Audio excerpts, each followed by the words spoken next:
আল্লাহ তাআলা কিয়ামতের কঠিন ময়দানে যেদিন স্বামী স্ত্রীকে চিনবে না, স্ত্রী স্বামীকে দেখে পালিয়ে যাবে, বন্ধু বন্ধুরে চিনবে না, পীর সাহেব মুরিদরে চিনবে না, মুরিদ পীর সাহেবরে চিনবে না, দলের কর্মী তার নেতারে চিনবে না, নেতা তার কর্মীরে চিনবে না, বন্ধু বন্ধুরে দেখে পালাবে। এই কঠিন মুহূর্তে সূর্যটা মাথার কাছে চলে আসবে, জমিনটা তামার জমিন হবে, আজকের জমিনের মতো নয়।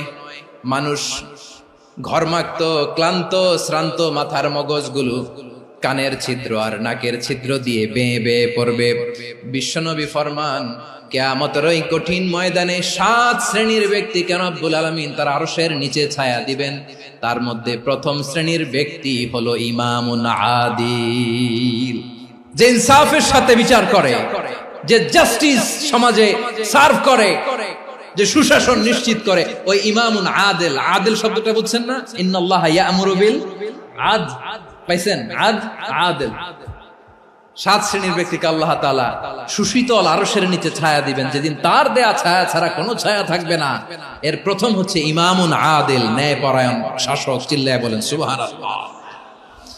আবার বিশ্বনবী বললেন, ইন্নাল মুকসিতিনা ইনদাল্লাহি আলা মানাবিরা মিন নূর আন ইয়ামিনির রহমান। কিয়ামতের দিন যারা ন্যায় পরায়ণ হিসেবে আল্লাহর সামনে দাঁড়াবে, কিয়ামতের দিন রব্বুল আলামিন তার আরশের ডান দিকে ওই ন্যায় পরায়ণ লোকদের জন্য আরশের ডান দিকে একটা নূরের মিম্বারে তাদেরকে বসার সুযোগ করে দিবে। আল্লাহর আরশের ডান দিকে ন্যায় পরায়ণ লোকদের জন্য আল্লাহ তাআলা নূরের মিম্বার বানাবে। 4টে কেন কথা মনে করেছেন? আল আদাল, জাস্টিস। ইন্নাল্লাহা ইয়া'মুরু বিল আদল। আল্লাহ তাআলা এই আদালতের নির্দেশনা দেন, সুবিচার, সুশাসন। প্রিয় ভাইয়েরা, এটা আমরা বাংলাদেশে চাই কি চাই না? এই যে অরাজকতা, এই যে অন্যায়, এই যে জুলুম, এই যে ইনকনসিস্টেন্সি সমাজের অসঙ্গতির প্রধান কারণ জাস্টিস নাই, সুবিচার নাই, সুশাসন নাই। শেষবারের মতো আওয়াজ করে বলেন তো, আমরা বাংলাদেশে আদল চাই কি চাই না? তাহলে প্রথম নির্দেশনা শেষ। আল্লাহ তাআলা তোমাদেরকে আদলের আদেশ দেন। এরপরে আল্লাহ বললেন, আমি তোমাদেরকে ইহসানের আদেশ দেই। ইন্নাল্লাহা ইয়া'মুরু বিল আদলি ওয়াল ইহসান। আমি তোমাদেরকে যেমনি আদলের নির্দেশনা দেই, তেমনি ভাবে তোমাদেরকে ইহসানের নির্দেশনা দেই। ইহসান, আওয়াজ করে সবাই বলেন তো ইহসান। ইহসান মানে কারো প্রতি সফট হার্টেড হওয়া, মহানুভব হওয়া, অনুগ্রহ পরায়ণ হওয়া, অনুগ্রহশীল হওয়া, একে অপরের প্রতি দয়াদ্র হওয়া। একে অপরের প্রতি দয়াদ্র, অনুগ্রহশীল হওয়া ছাড়া মানবিক সমাজ কশিনকালেও গঠন করা সম্ভব না। প্রিয় ভাইয়েরা, সুন্দর আচরণ দিয়ে, ইহসান দিয়ে যা জয় করা যায়, নরম আচরণ দিয়ে যেটা অর্জন করা যায়, কঠোরতা দিয়ে সেটা পারা যায় না। বিষ্ণু ঈসা ইসলাম ইহসান দিয়ে, কোমল আচরণ দিয়ে, তার অনুগ্রহ দিয়ে তিনি অনেক কাফিরের হৃদয়কে জয় করে ফেলেছেন। সাইয়েদনা সুমামা ইবনে উসাল রাদিয়াল্লাহু তাআলা আনহুর কথা মনে পড়ে যায়। তিনি ছিলেন ইয়ামামার বাদশা। মদিনাতে বিশ্বনবীকে হত্যা করার নিয়তে এসেছিলেন। গোপনে গোপনে বিশ্বনবীকে হত্যা করে আবার ইয়ামামাতে তিনি ফিরে যাবেন। কিন্তু কি অবাক করা কাণ্ড, হত্যা করতে পারে নাই, সাহাবাদের হাতে তিনি ধরা পড়ে গেলেন। সাইয়েদনা সুমামা ইবনে উসাল রাদিয়াল্লাহু তাআলা আনহু হত্যার নিয়তে আসলেন, কিন্তু হত্যা করতে পারলেন না। সাহাবারা ওনাকে ধরে ফেললেন, ধরে মসজিদে নববীর পিলারের মধ্যে বেঁধে রাখলেন। সুমামা ইবনে উসাল, সিরাত থেকে শুনে, সিরাত থেকে শোনাচ্ছি, রাদিয়াল্লাহু তাআলা আনহু ইয়ামামার অধিপতি ছিলেন। বিশ্বনবীকে হত্যার জন্য আসছেন, ধরা পড়ে গেছেন, এখন মসজিদে নববীতে বেঁধে রাখছেন। তার মানে বন্দী। এখন স্ট্যাটাস কি? বন্দী, ক্যাপটিভ।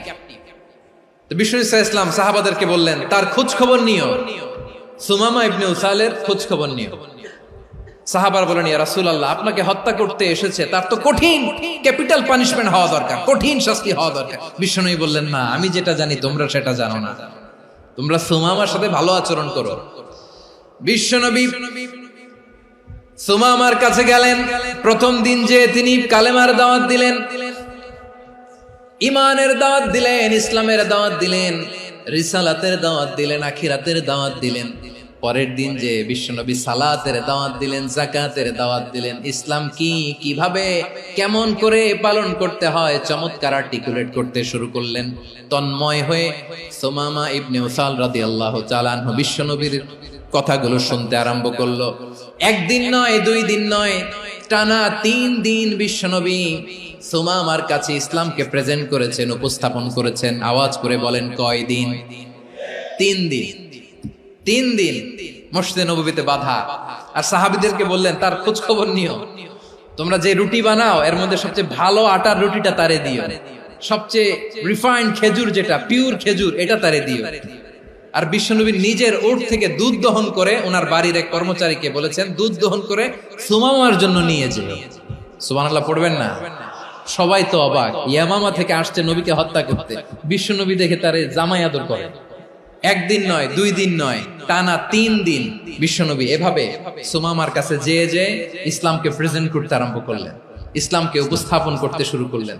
আর তাকে চমৎকার এন্টারটেইনমেন্ট, আপ্যায়ন দিতে আরম্ভ করলেন। টানা 3 দিন যখন ইসলামের দ্য বিউটিজ অফ ইসলাম, ইসলামের সুমহান বাণী, সৌন্দর্য তার কাছে উপস্থাপন শেষ, তাকে আপ্যায়ন শেষ, বিশ্বনবী বললেন সাহাবাদেরকে, যাও এবার সুমামার হাতের পায়ের রশি দুটো খুলে দাও।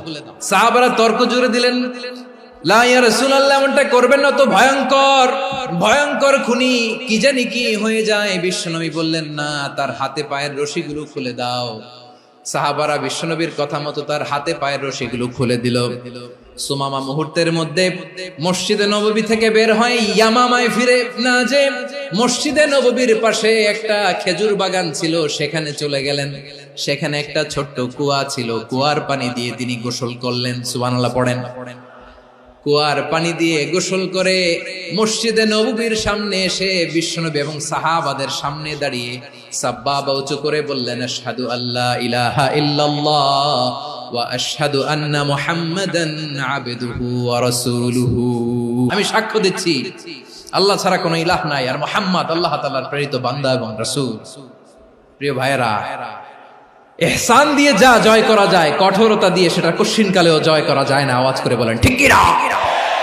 এবার সুমামা দাঁড়িয়ে বলে, ওগো নবী, আমি তো কালিমা পড়ে মুসলমান হয়ে গেলাম, এবার শোনেন, এই মুহূর্তের আগে আপনার চেহারার চাইতে নিকৃষ্ট কোনো চেহারা আমার কাছে ছিল না, কিন্তু শাহাদা পাঠ করার পরে আপনার চেহারার চাইতে উত্তম শ্রেষ্ঠ কোনো চেহারা আমার কাছে আর নাই। ও নবী, আজকের দিনের আগে ইসলাম ধর্মের চেয়ে নিকৃষ্ট অপছন্দনীয় কোনো ধর্ম আমার কাছে ছিল না, কিন্তু এই মুহূর্ত থেকে ইসলামের চেয়ে সেরা শ্রেষ্ঠ পছন্দনীয় কোনো ধর্ম আমার কাছে নাই। নবী গো, আজকের দিনের আগে মদিনার চাইতে অপছন্দনীয় নিকৃষ্ট কোনো শহর আমার কাছে ছিল না, কিন্তু এই মুহূর্তের পর থেকে মদিনার চাইতে কোনো শ্রেষ্ঠ শহর আমার জানা নাই। সে ছিল গমের বড় ডিলার, গম বেচতো। কি বেচতো? তার গম কিনে মক্কার লোকেরা রুটি খাইতো। সে ঘোষণা দিল, আজকে থেকে মক্কাবাসীদের জন্য সব গম আমি হারাম করে দিলাম, মক্কাবাসী এখন না খেয়ে মরে। সুবহানাল্লাহ পড়বেন না? মক্কাবাসী বিশ্বনবীর কাছে আসলেন, এসে বললেন, মুহাম্মদ, আমরা তো তোমার ভাই, তোমার চাচা, তোমার ভাতিজা, তোমার আত্মীয়, তুমি সুমামারে বলো সে যেন আবার গমের সাপ্লাই মক্কার জন্য অনুমতি দিয়ে দেয়। বিশ্বনবীর অনুমতি ক্রমে সুমামা আবার মক্কাতে গম পাঠাতে শুরু করলো। পড়েন সুবহানাল্লাহ। ইহসান, ইহসান দিয়ে আপনি যেটা জয় করতে পারবেন, you can win the heart of your enemies. ইহসান দিয়ে আপনি আপনার শত্রুর হৃদয়কে জয় করতে পারবেন।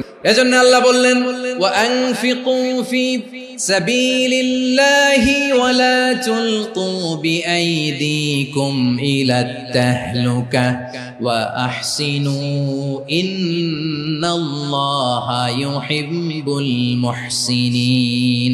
তোমরা আল্লাহর রাস্তায় দান করবে আর নিজেরা নিজেদেরকে ধ্বংসের হাতে ঠেলে দিও না। তোমরা একে অপরের প্রতি ইহসান করবে, কারণ ইহসানকারীদেরকে আল্লাহ বড্ড ভালোবাসেন। সুবহানাল্লাহ পড়েন।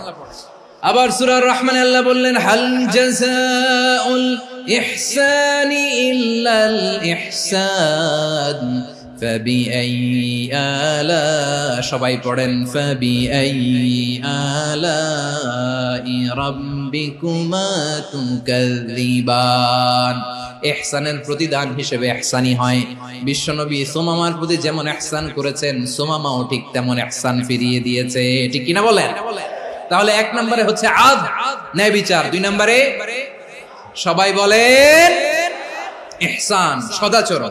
ইহসান দুই ধরনের প্রিয় ভাইরা, ইহসান ফিল ইবাদা, ইহসান ফিল মুআমালা। ইহসান ফিল ইবাদা হচ্ছে একাগ্র অনুভবে ইবাদতে ডুব দেওয়া, এর নাম ইবাদতের ইহসান। সুবহানাল্লাহ পড়ুন। বিশ্বনবী বলেন ইহসান মানে কি জানো নাকি? হাদিসে জিবরিলে সাইয়েদনা জিবরিল আলাইহিস সালাম বিশ্বনবীকে বললেন আখবিরনি আনিল ইহসান। নবী আমাদেরকে বলেন ইহসান মানে কি? বিশ্বনবী বললেন আনতা আবুদাল্লাহা কাআন্নাকা তারাহু ফাইন লাম তাকুন তারাহু ফাইন্নাহু ইয়ারাক।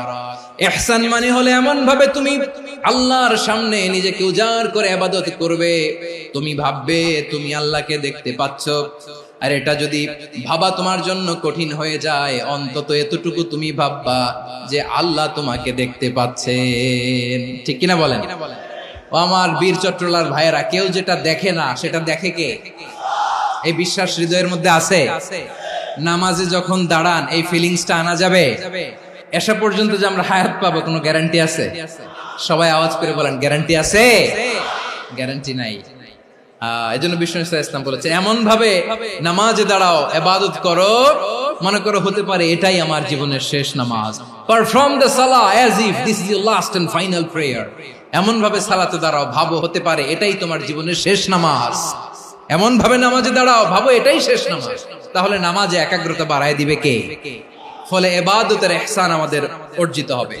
আর মুআমালাতে ইহসান হলো, বিশ্বনবী বলেন ইন্নাল্লাহা তাবারাকা ওয়া তাআলা كتب الإحسان على كل شيء فإذا قتلتم فأحسنوا القتلة وإذا ذبحتم فأحسنوا الذبح وليحد أحدكم شفرته وليرح ذبيحته।